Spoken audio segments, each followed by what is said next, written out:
Bienvenue sur la chaîne. Rose.1988. Likez, abonnez-vous à la chaîne pour ne pas manquer les histoires intéressantes. Mes parents m'ont fait payer un loyer, et m'ont ensuite expulsé pour que mon frère, l'enfant doré, puisse emménager, alors j'ai coupé les ponts, mais maintenant ils veulent mon argent d'héritage. Bonjour, je suis une femme de 18 ans à la recherche de conseils sur un incident qui est survenu entre ma famille et moi. Ma famille est composée de ma mère, mon père et mon frère aîné, que nous appellerons Brad. Je vais commencer par donner un peu de contexte pour que vous compreniez mieux la situation. Je suis la deuxième enfant dans une famille de personnes extrêmement performantes. Mes deux parents sont professeurs d'université. Brad a 6 ans de plus que moi et a toujours été l'enfant miracle de la famille, car ma mère a eu du mal à tomber enceinte au début.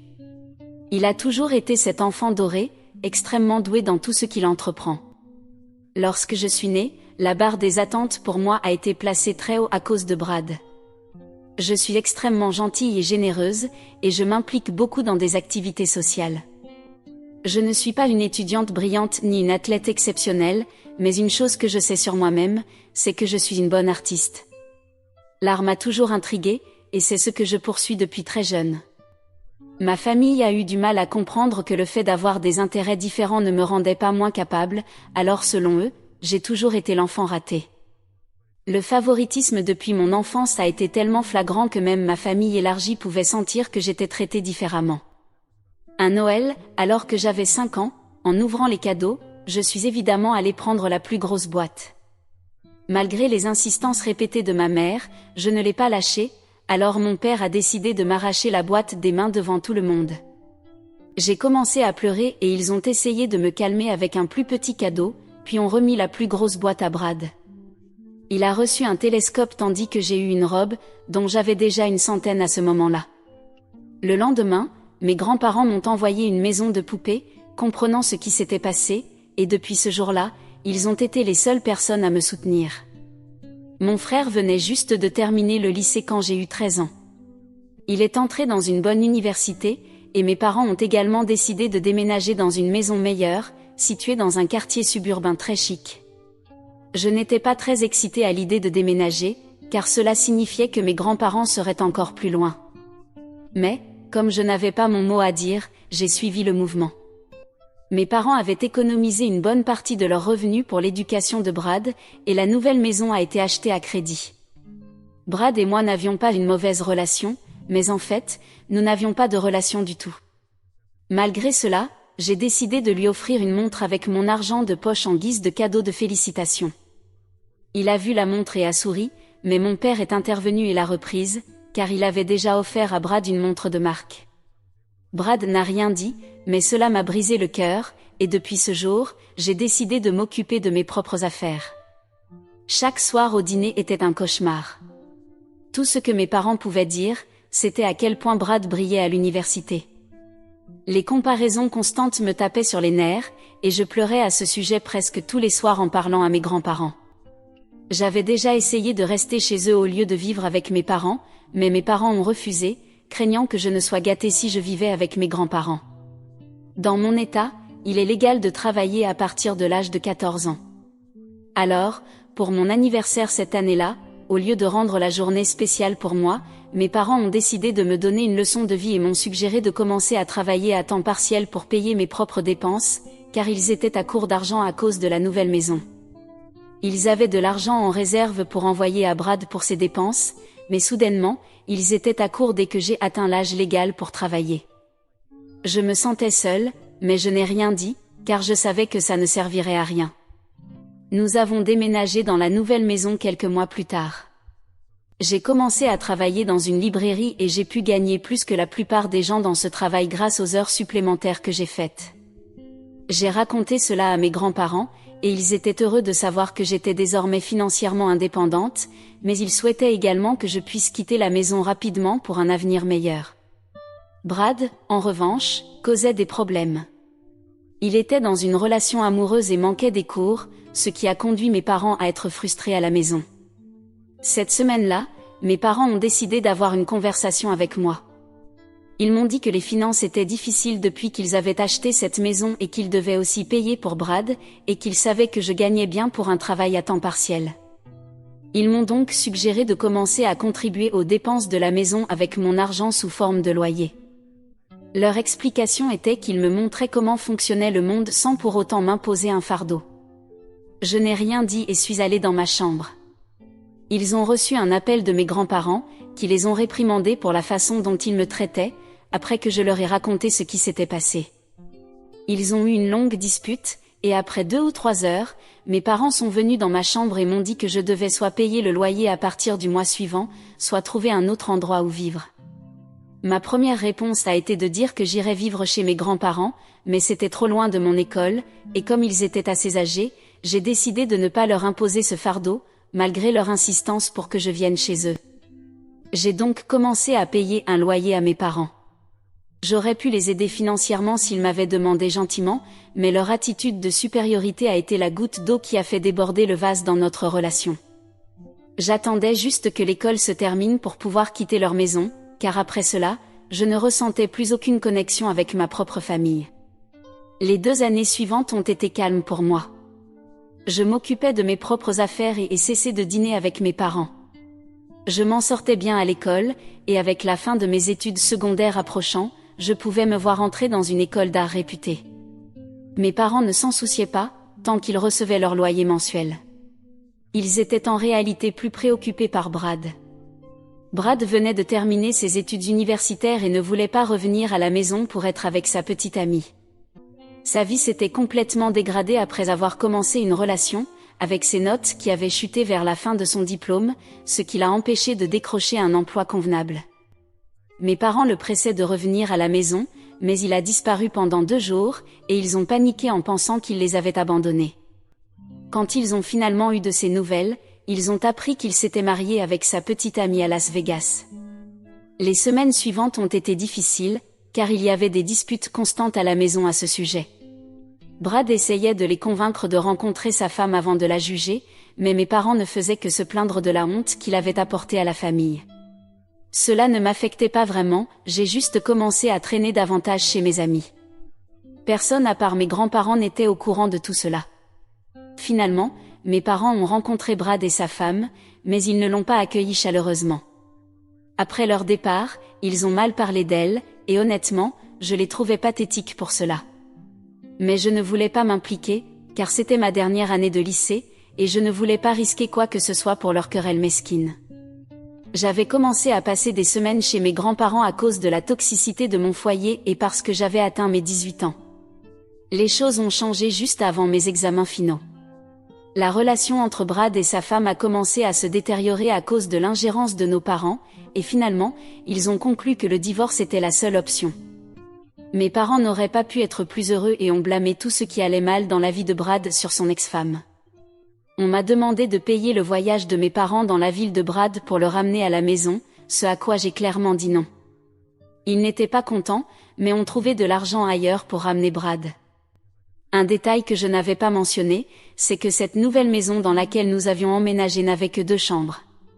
Ainsi, lorsque Brad est revenu, mes parents m'ont demandé de déménager dans le salon temporairement, puisque je devais partir pour l'université dans quelques mois. Ils ne se souciaient clairement pas de moi ou de mes études et de l'impact que ce déménagement pourrait avoir sur moi, mais ils voulaient que leur enfant doré ait accès à tout pour repartir à zéro. Comme je payais un loyer, je leur ai dit que cette disposition n'était pas acceptable pour moi, si près de mes examens finaux. Ils ont suggéré que si cela ne me convenait pas, je pouvais retourner vivre chez mes grands-parents, comme je l'avais fait ces derniers mois, mais que je devais continuer à payer le loyer, car la plupart de mes affaires resteraient dans la maison. J'espérais que Brad dirait quelque chose, mais il n'a pas bronché en voyant nos parents me traiter ainsi.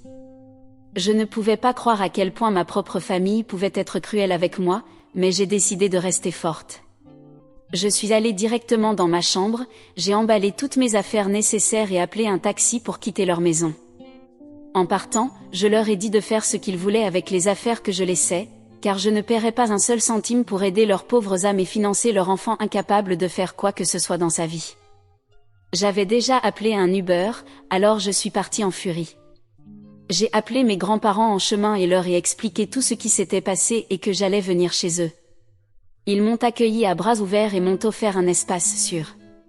Ils avaient reçu des appels de mon père demandant si j'étais là, pour qu'ils puissent venir me ridiculiser après m'avoir humilié, mais mes grands-parents ont menti en disant que je n'étais pas là et leur ont demandé de ne pas les déranger. Le lendemain matin, j'ai vu que j'avais reçu quelques appels de mes parents, mais au cours de la semaine, le nombre d'appels a commencé à diminuer, ce qui signifiait qu'ils ne se souciaient pas vraiment de savoir si j'allais bien. En réponse, j'ai coupé tout contact avec eux. J'ai étudié dur pour mes examens finaux et j'ai obtenu de bonnes notes. J'avais également postulé dans quelques universités et j'attendais les résultats. Mise à jour 1. Je remercie tous ceux qui ont commenté la publication originale et compris ma situation dans cette maison. En accord avec vous, je pense que ma famille a été cruelle avec moi, et ma décision de les quitter était la bonne. Je vais reprendre là où je m'étais arrêtée. Mes parents sont allés chez mes grands-parents pour demander de l'argent afin de payer leur hypothèque. Mes grands-parents étaient prêts à les écouter, mais ont changé d'avis après avoir vu que mes parents me blâmaient pour tout. Une fois que mon père m'a qualifiée de pire fille de toutes, mon grand-père a perdu son calme et lui a répondu sèchement. Avec ses propres mots, il a dit à mon père qu'il avait été un terrible parent pour moi depuis mon enfance, car il attendait trop de moi. Mon grand-père a continué et lui a fait savoir que toute la famille élargie me plaignait à cause de la façon dont j'avais été traitée en tant qu'enfant. Mes parents ont essayé de rétorquer, mais ont été rapidement réduits au silence lorsqu'ils ont été rappelés qu'ils m'avaient expulsé pour que leur fils inutile, Brad, puisse revenir à la maison. D'une manière ou d'une autre, il n'était pas un fardeau pour eux, mais moi je l'étais. Mon grand-père a alors fait une révélation importante. Il leur a dit qu'au fil des années, il m'avait vu grandir et devenir cette merveilleuse personne, et qu'il avait donc décidé de me donner la part de mes parents dans son testament. À ce moment-là, mes parents étaient abasourdis. Réalisant qu'ils n'avaient pas d'autre option, ils ont commencé à verser des larmes de crocodile et ont essayé de convaincre ma grand-mère de leur rendre leur part. Elle leur a rappelé que le karma les avait frappés en pleine figure pour ce qu'ils m'avaient fait et qu'elle n'avait aucun regret. Mes parents ont alors commencé à me supplier de convaincre mes grands-parents. Ils ne se sont jamais excusés pour leurs commentaires méchants, mais s'attendaient à ce que je les traite gentiment parce que nous étions en famille. Comme j'avais toujours été une personne assez docile, ils pensaient que je serais gentille avec eux. Mais en voyant à quel point mes grands-parents se battaient pour moi, j'ai pris mon courage à deux mains et leur ai dit qu'ils ne méritaient pas une enfant comme moi, et que peut-être ils pourraient espérer obtenir de l'argent de leur enfant doré, dont ils avaient choisi de détruire la vie. Ils se sont soudainement tus, puis ont commencé à me hurler dessus, à m'insulter et à souhaiter que je ne sois jamais née. Mes grands-parents en ont eu assez et leur ont demandé de partir avant d'appeler la police. Mes parents sont partis, tout penauds. J'ai commencé à pleurer et à remercier mes grands-parents pour être mes vrais parents, et j'ai ajouté que je ne voulais pas de leur argent après tout ce qu'ils avaient fait pour moi. Ils m'ont consolé et m'ont dit qu'ils avaient pris leur décision il y a longtemps, lorsqu'ils ont vu à quel point mes parents étaient égoïstes. Ils avaient également mis de côté de l'argent pour Brad, car il était leur petit-fils après tout, mais il était hors de question que mes parents y aient accès. Ils m'ont demandé de ne pas trop m'en soucier et de me concentrer sur mon avenir, ce que j'ai fait. Comme je l'ai mentionné plus tôt, j'avais postulé dans quelques universités, et heureusement, j'ai été acceptée dans la meilleure. J'avais décidé de demander un prêt étudiant, mais après avoir délibéré avec mes grands-parents, j'ai réalisé qu'ils étaient extrêmement riches et ont insisté pour payer mes frais de scolarité, ce que j'ai finalement accepté après une petite hésitation. Je devais partir dans un mois, lorsque la session commencerait. Quant à mes parents et Brad, je n'avais rien entendu d'eux jusque-là, et j'étais heureuse que les choses se passent ainsi, car c'était la première fois que je me sentais pleinement confiante en moi-même. J'étais contente d'avoir choisi de couper les ponts avec eux, car peu importe qui c'est, les personnes toxiques rendent vraiment la vie misérable. Mise à jour 2. Je pensais que le drame était terminé, mais j'étais loin de la vérité. Depuis la dernière mise à jour, qui remonte à une semaine, je n'avais pas vraiment entendu parler de ma famille jusqu'à ce qu'un jour je reçoive un email de Brad. Il a mentionné dans l'email qu'il n'avait pas mon numéro et qu'il souhaitait me rencontrer une fois pour discuter. Au début, j'étais un peu hésitante, car honnêtement, nous n'avions jamais vraiment eu de relation.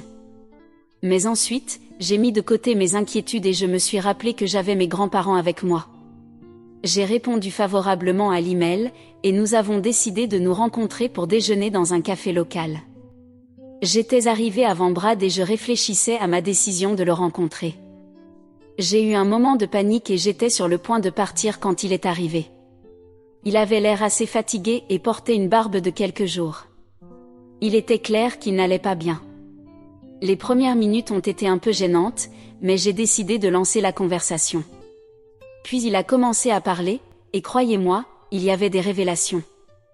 Il m'a dit que la maison était dans un état de désordre total depuis que nos parents avaient découvert qu'ils ne recevraient rien de nos grands-parents. Pendant les premiers jours, la faute était sur moi, puis ils ont commencé à se disputer entre eux. Brad, qui traversait déjà un divorce difficile, ne pouvait pas tout gérer et avait quitté la maison pour vivre chez un ami. La veille, il était retourné chez nos parents et avait vu dans quel état la maison se trouvait. Cela ressemblait à un appartement de célibataire qui n'avait pas été nettoyé depuis des mois. Nos parents n'allaient plus au travail, mais restaient à la maison à boire toute la journée. Brad a pris l'initiative de nettoyer la maison, mais nos parents lui ont répondu qu'il n'était pas nécessaire de le faire, car la maison serait saisie dans quelques jours, puisqu'ils ne pouvaient plus la payer. Je me suis sentie extrêmement mal à l'aise en entendant tout cela et je ne savais pas comment réagir, car j'avais déjà vécu des situations bien pires à cause de mes parents et parfois de Brad, et il n'y avait personne d'autre que mes grands-parents pour me consoler. Mais je ne voulais pas paraître insensible, alors j'ai hoché la tête. Brad a pensé que je compatissais avec lui et a continué à parler, menant à la discussion sur sa vie personnelle. Il m'a dit qu'il avait rencontré son ex-femme en secret il y a quelques mois et qu'ils avaient fini dans la même chambre d'hôtel. Il a dit qu'il avait reçu un appel d'elle la veille, l'informant qu'elle était enceinte et qu'elle voulait garder l'enfant tout en renouant leur relation.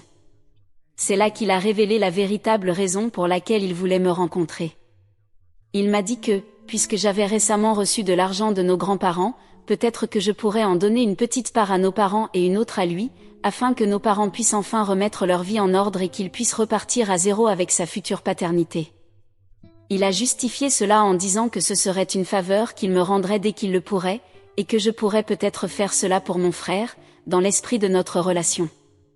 Assise là, je ne pouvais pas croire à son audace. Je pensais pendant tout ce temps qu'il avait besoin d'une oreille attentive, mais il était en fait là pour de l'argent. J'ai perdu mon calme à ce moment-là et j'ai décidé d'être mesquine.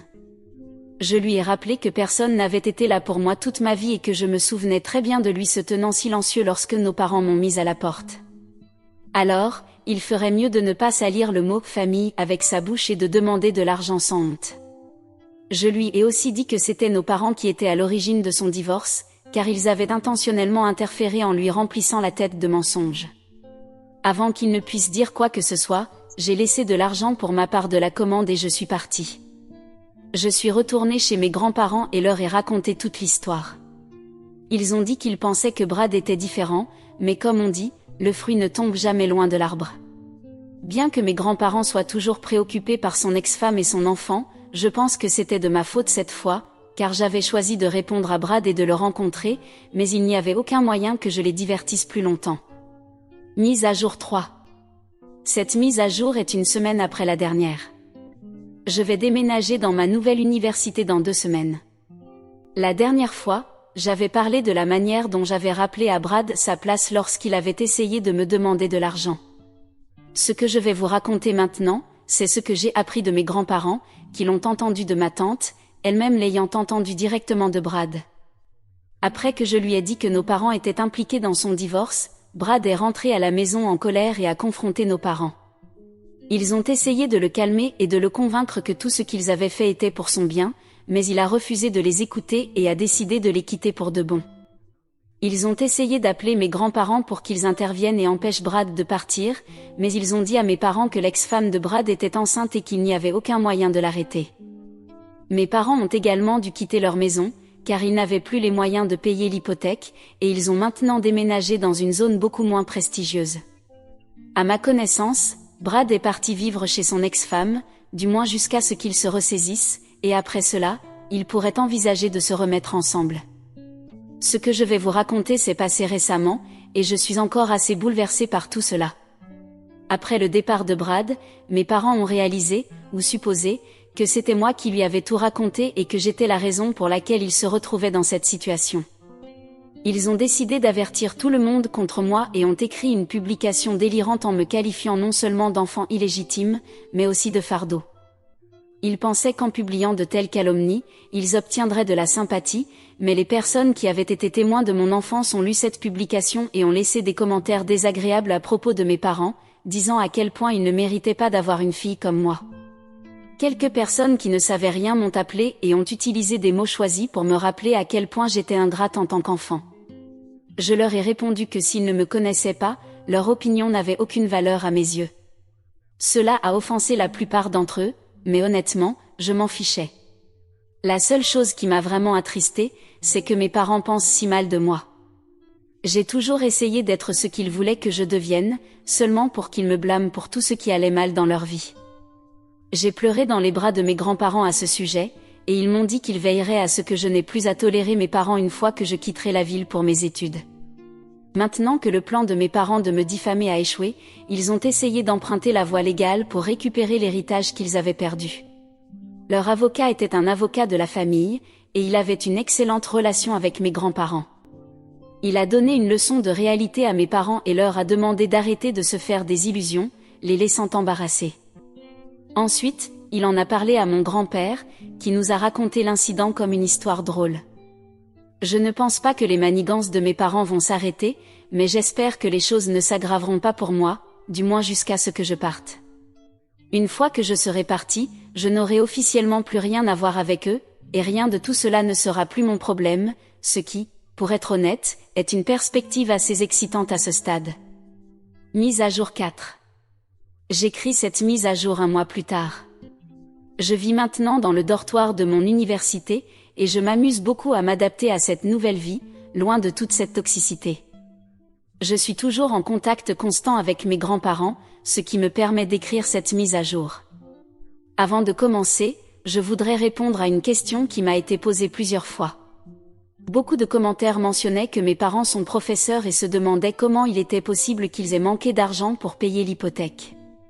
Je pense que les gens ont sous-estimé à quel point leur gestion financière était mauvaise. La nouvelle maison dans laquelle nous avons emménagé était extrêmement coûteuse, bien au-delà de ce que mes parents gagnaient. Ils pensaient qu'ils pourraient la payer avec leurs économies, mais ils étaient complètement à côté de la plaque dans leurs calculs, et c'est pourquoi ils se sont retrouvés dans une telle crise financière. En ce qui concerne la situation avec mes parents, ils continuent de dire du mal de moi à quiconque veut bien les écouter, mais la plupart des gens ne les prennent plus au sérieux après leur publication.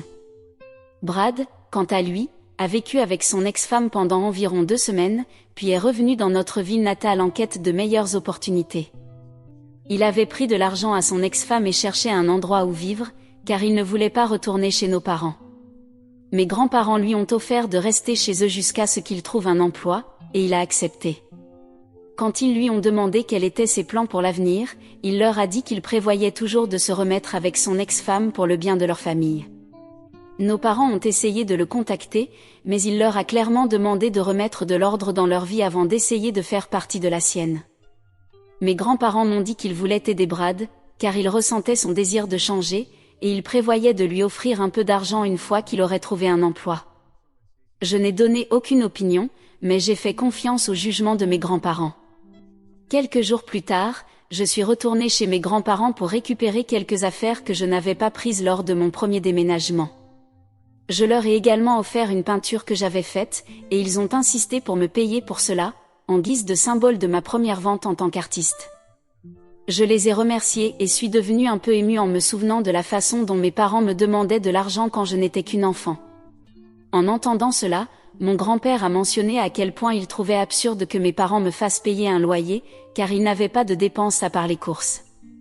Je lui ai demandé de quoi il parlait, et il m'a dit qu'il avait mis en place un fonds pour l'éducation de Brad et moi depuis le collège, et que c'était ce fonds qui avait payé la plupart de nos frais de scolarité et ceux de Brad à l'université. Mes parents avaient un contrôle total sur ce fonds. Cela a été une énorme surprise pour moi, car on m'avait dit depuis mon enfance que je devais commencer à payer dès que possible pour alléger le fardeau de mes parents et gérer mes propres dépenses. J'ai dit à mon grand-père que je n'en avais aucune idée, et il a décidé de confronter mes parents à ce sujet. Brad vivait toujours chez eux et était revenu après une journée de recherche d'emploi en ville. Ma grand-mère a invité mes parents, et ce qui s'est passé ensuite était inattendu. Quand mes parents sont arrivés, mon grand-père les a fait asseoir et leur a demandé des comptes sur le fonds pour l'éducation de Brad et moi. En notre présence, ils ont essayé de dissimuler en disant que l'argent avait été utilisé comme prévu. Mais lorsque mon grand-père a insisté en leur demandant pourquoi j'avais dû contribuer financièrement, ils ont fini par craquer. Ils ont admis avoir utilisé tout cet argent pour leur propre plaisir et loisirs, sans jamais penser à l'impact que cela aurait sur nous. Je ne pouvais pas croire à quel point mes propres parents pouvaient être égoïstes. Après avoir écouté tout ce qu'ils avaient à dire, j'ai clairement fait savoir que je ne voulais plus rien avoir à faire avec eux. Même si jamais, et cela est peu probable à ce stade, je décide d'avoir une relation avec eux dans le futur, ce sera à mes conditions. Le lendemain, alors que je préparais mes affaires pour retourner à l'université, Brad est venu dans ma chambre et s'est excusé pour tout. Il s'est excusé de ne pas avoir été là pour moi en tant que grand frère. Il a dit que j'étais toujours de la famille pour lui et qu'il aimerait que son enfant puisse passer du temps avec sa tante. J'ai décidé de lui pardonner et de reconstruire lentement notre relation inexistante. Mes grands-parents étaient heureux que nous essayions de recoller les morceaux, et honnêtement, si mes grands-parents n'avaient pas été là pour moi, je ne sais pas où je serais aujourd'hui. C'est pourquoi j'ai décidé de dédier ma première collection de peintures professionnelles à eux.